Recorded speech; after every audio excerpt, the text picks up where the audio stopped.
जय श्री कृष्ण. स्वागत आहे तुमचं वर्षाच किचन या चॅनलमध्ये. तर बघू शकता किती मस्त सॉफ्ट ज्युसी ही रसमलाई तयार झालेली आहे. तर व्हिडिओ कुठेही स्किप न करता संपूर्ण बघा. तुम्ही अशीच बनवू शकता घरी अगदी सोप्या पद्धतीनं, दूध न फाडता. खूप सोपी पद्धत आहे, तर कुठे स्किप न करता संपूर्ण बघा. तर इथे मी हे पनीर घेतलेलं आहे. साधारण हे पनीर 100 ग्रॅम हे पनीर घेतलेलं आहे मी.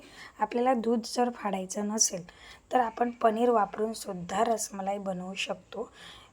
100 ग्रॅम पनीर घ्यायचं आणि ते हाताने असं क्रश करून एका मिक्सरच्या भांड्यामध्ये टाकायचं. आणि जर हे नसेल करायचं तर दूध फाडून सुद्धा तुम्ही करू शकता. पण मला ही सोपी पद्धत वाटते. पटकन जर झटपट बनवायचं असेल तर आपण इझिली पनीर घेऊन हे बनवू शकतो. तर अशा पद्धतीने पनीर मिक्सरच्या भांड्यात घेतलं आणि ते साधारण 2दा फिरवायचं. असं बारीक झालं पाहिजे ते, म्हणजे आपलं व्यवस्थित हे बॅटर तयार होतं. आता हे घेतल्यानंतर याच्यामध्ये आता हे प्रमाण व्यवस्थित घ्या. पोह्याच्या छोट्या चमच्याने अर्धा चमचा कॉर्नफ्लॉवर घ्यायचं आणि 1 चमचा मैदा घ्यायचा, बस. जर तुम्ही कॉर्नफ्लॉवर नाही वापरलं तरीही चालतं, पण थोडासा मैदा वापरा. मग ऑप्शनल आहे, कॉर्नफ्लॉवर नाही वापरलं तरीही चालेल, पण मैदा अवश्य वापरा. दोन्हीपैकी एक वापरलं तरीही चालतं. नंतर हाताच्या या साहाय्याने असं स्मॅश करून घ्यायचं, पूर्ण एकजीव करून घ्यायचं, व्यवस्थित स्मॅश करायचं. याला साधारण 5 मिनटं मळून घ्यायचं व्यवस्थित. म्हणजे काय आहे ना, ते एकदम सॉफ्ट होतात आणि जाळीदार होतात. अशा पद्धतीने तुम्ही जर याला मळलं व्यवस्थित 5 मिनटं तर हाताने पूर्ण व्यवस्थित स्मॅश करून घ्यायचं. बघू शकता एकदम सोपी पद्धत आहे, म्हणजे दूध फाडायचं काम नाही आहे. पनीर वापरून आपण सहज अशी रसमलाई बनवू शकतो. आता हे अशा पद्धतीनं हाताने स्मॅश करत मी 5 मिनटं मस्त स्मॅश केलं त्याला आणि असा सॉफ्ट डो त्याचा बनवून घेतला. नंतर त्याची एक छोटी, आता तो इतका मस्त मलमल आता डो झाला होता की खूपच छान. आता अशा पद्धतीने हाताने छोटी लाटी घ्यायची आणि असे गोल गोल करायचे. बघू शकता किती मस्त त्याला गोल झालेला आहे, एकदम छान. तुम्ही हवा असेल याला चापट शेप दिला तरीही चालेल. रसमलाईला तुम्हाला जसा शेप आवडतो तसा तुम्ही देऊ शकता. मी इथे गोल गोल शेप दिलेला आहे. आता याच्या छोट्या ट्रिक्स आहे अजून आपल्याला पुढे पाहायचे आहे, तर व्हिडिओ कुठे स्किप नका करू. तर अशा पद्धतीने छोटे छोटे अजून मी दुसरे पण बनवून घेतले आहे. एक 100 ग्रॅममध्ये मस्त आपली रसमलाई तयार होते भरपूर अशी. आता इथे मी सगळे सॉफ्ट अशी बनवून घेतले गोल गोल. नंतर एका पातेल्यामध्ये 2 वाट्या, आता 1 वाटी मेजरमेंटला ठेवायची आहे.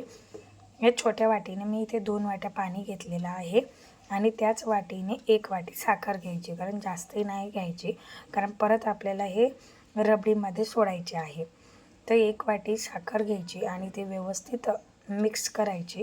आता थोडीशी याला उकळी येऊ द्यायची, म्हणजे साखर पूर्ण वितळू द्यायची. आणि नंतर याच्यामध्ये आपल्याला इकडेच मी दुसऱ्या कढईमध्ये इथे साधारण 1.5 ग्लास दूध घेतलं होतं. त्याच्यामध्ये अर्ध्या वाटीला सुद्धा कमी साखर टाकायची आहे, म्हणजे पोह्याच्या चमच्याने 2 चमचेच टाकायचे आहे. कारण आपण हे बघा, इकडे या चाचणीमध्ये हे रसगुल्ले बॉईल करून घेणार आहोत. का बरं? कारण हे आपण पनीरचे बनवलेले आहे. जर तुम्ही याचे बनवले, दूध फाडून जर बनवले तर डायरेक्ट दुधात शिजवले तरीही चालतात.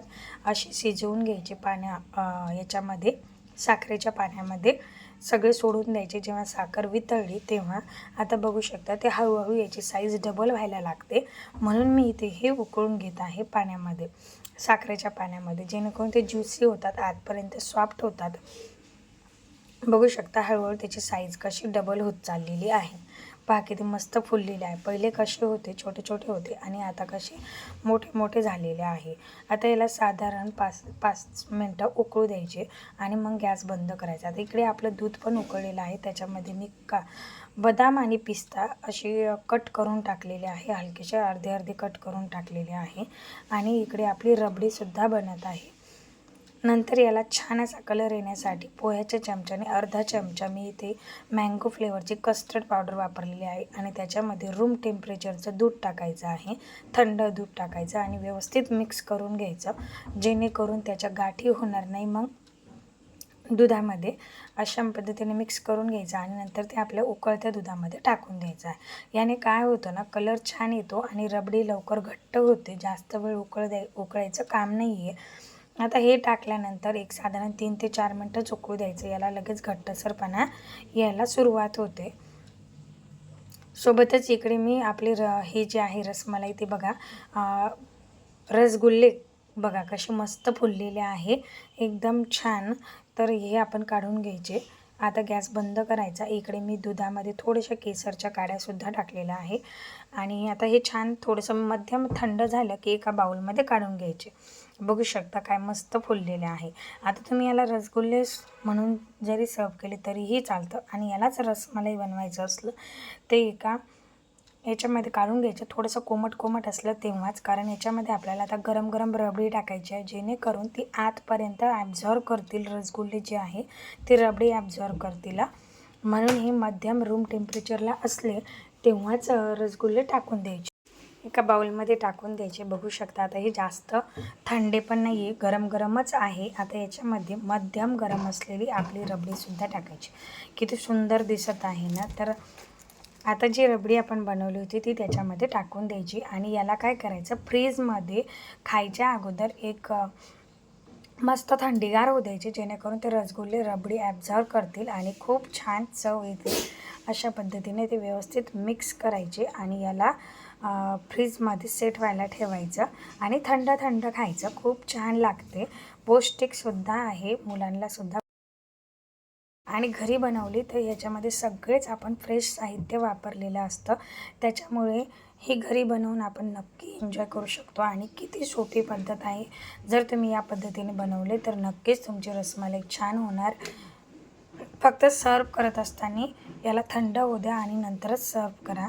नंतर एका वाटीमध्ये काढून घ्या. बघू शकता आपली रसमलाईला किती छान कलर आलेला आहे, टेक्स्चर पण मस्त आलेलं आहे आणि एकदम सॉफ्ट झाली होती. दोन्हीपैकी कोणते मैदा किंवा कॉर्नफ्लॉवर एक वापरलं तरीही चालतं, फक्त प्रमाण व्यवस्थित घ्या, तेव्हा तुमची रसमलाई व्यवस्थित होणार. आता सर्व केल्यानंतर बघू शकता किती सॉफ्ट झालेली आहे. मी तुम्हाला प्रेस करून सुद्धा दाखवते. बघा किती सॉफ्ट झालेली आहे. आणि अशा छान रेसिपीसाठी लाईक, शेअर, कमेंट नक्की करा आणि तुम्हाला ही रेसिपी कशी वाटली ती कमेंट बॉक्समध्ये टाईप करून नक्की सांगा. थँक्यू. बाय.